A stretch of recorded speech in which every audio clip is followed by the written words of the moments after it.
itu Smart PLS? Smart PLS adalah software pengolahan data untuk Structural Equation Modeling atau SEM dengan metode Partial Least Square atau PLS. Nah, Smart PLS ini sering digunakan oleh peneliti untuk melakukan olah data kuantitatif, data primer, karena aplikasinya yang ringan dan mudah didapatkan. Dalam menggunakan Smart PLS, evaluasi modelnya dilakukan dengan uji validitas dan uji reliabilitas. Konsep perhitungan kalkulat Smart PLS atau outer loading. Outer loading, konsep ini dialokasikan aset yang bisa kita lakukan untuk bertahan adalah diverifikasi penyimpanan. Diverifikasi penyimpanan adalah tidak menempatkan semua data dalam satu jenis penyimpanan. Hal ini meminimalisir kerugian. Yang kedua itu inner model. Inner model di mana di sini akan dipaparkan hasil koefisien determinasi R-square dan nilai pengaruh Q2 dan efek size atau F2. Nah, dalam kalkulat Smart PLS itu terbagi menjadi 3. Yang pertama itu PLS algorithm, yang kedua bootstrapping, yang ketiga blindfolding. Baik, saya akan melanjutkan penjelasan dari Ocha. Nah, sebelum memulai proyek, kita harus menyalin data dari Excel ke file dalam bentuk CSV. Selanjutnya, buka aplikasi Smart PLS, lalu lakukan seperti gambar yang di samping.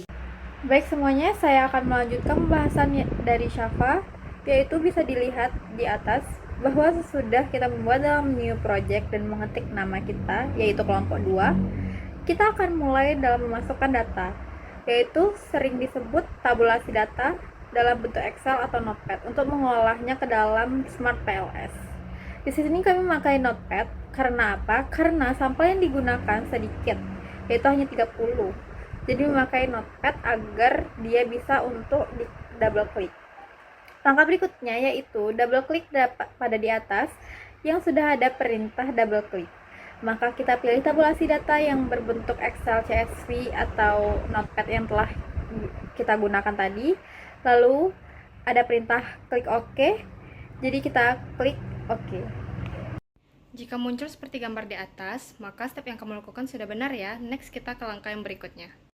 Step selanjutnya, klik 2 kali icon berwarna biru di atas tulisan berwarna hijau hingga muncul slide kosong seperti di atas. Selanjutnya, blok masing-masing variabel lalu tahan dan lepaskan pada layar kosong sehingga muncul ikon merah seperti gambar di atas. Selanjutnya, lakukan pada semua indikator sehingga muncul seperti gambar di samping. Lalu, hubungkan antara variabel ekuivalennya dengan cara klik kursor connect hingga bulatan merah menjadi warna biru. Lalu, hubungkan variabel X1 ke Y, X2 ke Y, X1 ke Z, X2 ke Z, dan yang terakhir Y ke Z. Selanjutnya yaitu uji validitas konvergen berdasarkan AV dan berdasarkan convex alpha. Nah, yang pertama, klik calculate, pilih PLS algoritma. Nah, di sini dapat kita lihat datanya. Jika datanya berwarna merah, maka tidak valid, dan jika datanya berwarna hijau berarti valid. Nah, selanjutnya klik construct reliability and validity.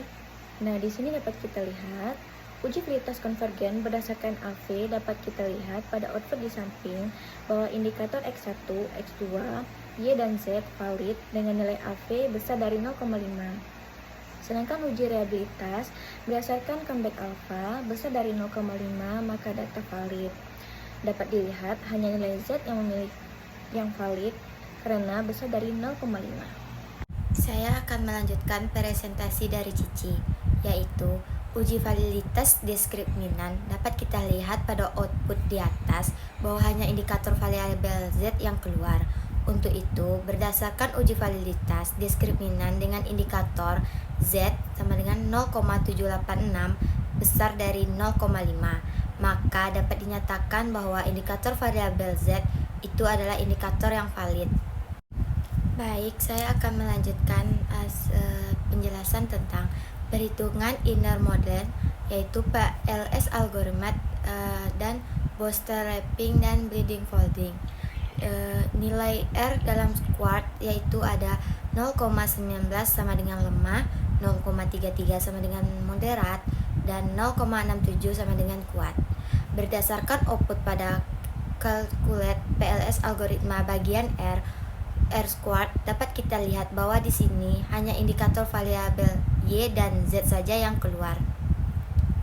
Maka dapat disimpulkan berdasarkan ketentuan R² untuk indikator Y 0,666 artinya indikator ini termasuk moderat. Sedangkan untuk indikator Z 0,739 yang berarti termasuk indikator kuat. Sekian penjelasan dari saya. Assalamualaikum warahmatullahi wabarakatuh.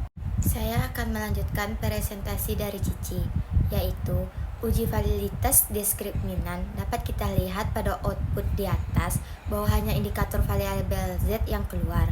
Untuk itu, berdasarkan uji validitas diskriminan dengan indikator Z sama dengan 0,786 besar dari 0,5, maka dapat dinyatakan bahwa indikator variabel Z itu adalah indikator yang valid. Baik, saya akan melanjutkan penjelasan tentang perhitungan inner model, yaitu PLS algoritma dan bootstrapping dan bleeding folding. Nilai R dalam squad yaitu ada 0,19 sama dengan lemah, 0,33 sama dengan moderat, dan 0,67 sama dengan kuat.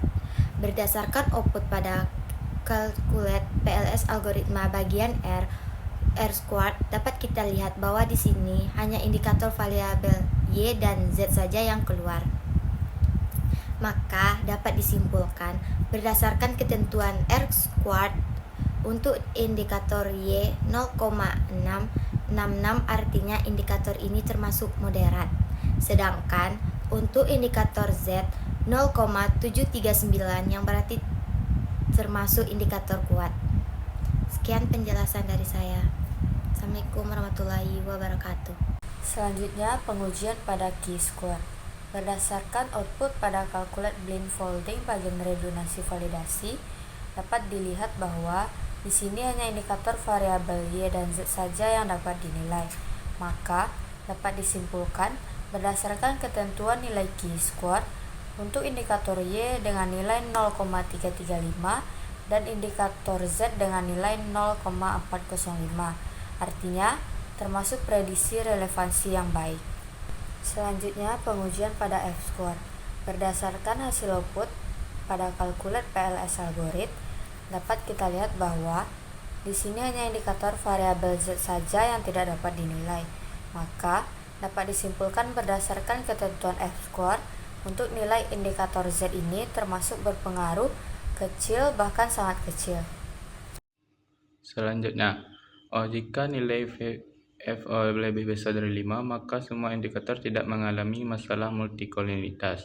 Berdasarkan hasil output pada calculate PLS algoritma, dapat kita lihat bahwa tidak semua nilai VF indikator lebih besar dari 5. Indikator yang lebih besar dari 5 yaitu Y1, Y2, Y4, Y5, Z3, dan Z5. Untuk indikator yang lebih besar dari 5, maka indikator tersebut tidak memiliki masalah multikolinitas. Selanjutnya, nilai uji kedua Taylor di value 1,96 karena signifikan level sama dengan 5% atau 0,05.